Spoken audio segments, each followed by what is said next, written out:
Le Ford EcoSport, c'est le petit SUV de la gamme Ford, concurrent des Captur ou 2008. Il a été lancé en 2014, restylé 2 fois. Le second restylage lui a donné une bouille et un intérieur plus conforme aux exigences européennes. La gamme se compose d'un diesel et de 3 moteurs essence de 100, 125 et 140 chevaux, mais seule la version 125 chevaux peut être associée à une boîte automatique, celle que nous essayons ici. Notre modèle d'essai est en finition ST-Line, c'est beaucoup de look, avec des grosses roues, des bas de caisse, un faux diffuseur à l'arrière et un réglage châssis un peu plus dynamique, un peu plus ferme. On va voir ce que ça donne. À l'intérieur, le dernier restylage a largement amélioré la présentation, tant par son design qu'en qualité perçue, même si un 2008 reste plus cossu. L'écran central est plutôt réactif et recèle une bonne connectivité. Toutes les aides à la conduite ne sont pas là, mais on trouve quand même un détecteur d'angle mort. À l'arrière, pas de banquette coulissante, mais une habitabilité suffisante pour accueillir sans problème 2 adultes. Le coffre dépasse les 400 décimètres cubes, un bon chiffre car cet EcoSport est plus court que ses concurrents avec 4,10 m en longueur. En revanche, la porte à ouverture latérale est tout sauf pratique.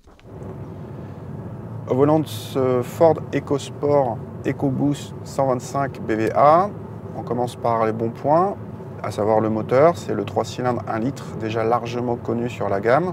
Il est toujours aussi agréable, parce que discret, exemple de vibration, la sonorité 3 cylindres ne s'entend quasiment pas.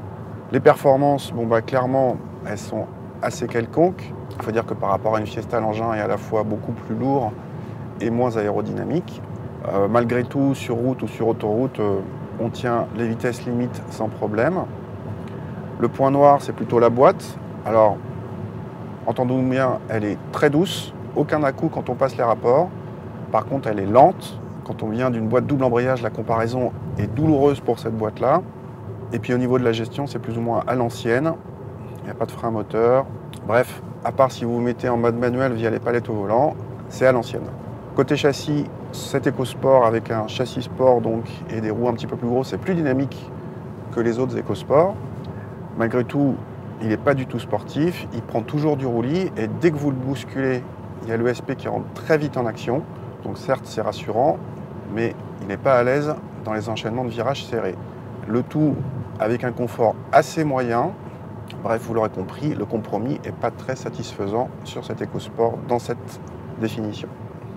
Côté budget, ça commence mal avec un malus écologique de plus de 1 000 €. C'est tout simplement la version la plus malussée de la gamme, même devant la version 4 roues motrices. Et nos chiffres de consommation indiquent effectivement un appétit trop élevé pour cette catégorie. En tarif, notre modèle d'essai dépasse les 26 000 €, malus compris. Ça fait cher pour un petit SUV, certes pas trop mal équipé, mais dépassé en châssis, glouton et doté d'une boîte tout sauf moderne. Les Captur 2008 Arona ou Kia Stonic équivalents sont tous moins chers, plus sobres et plus agréables à conduire.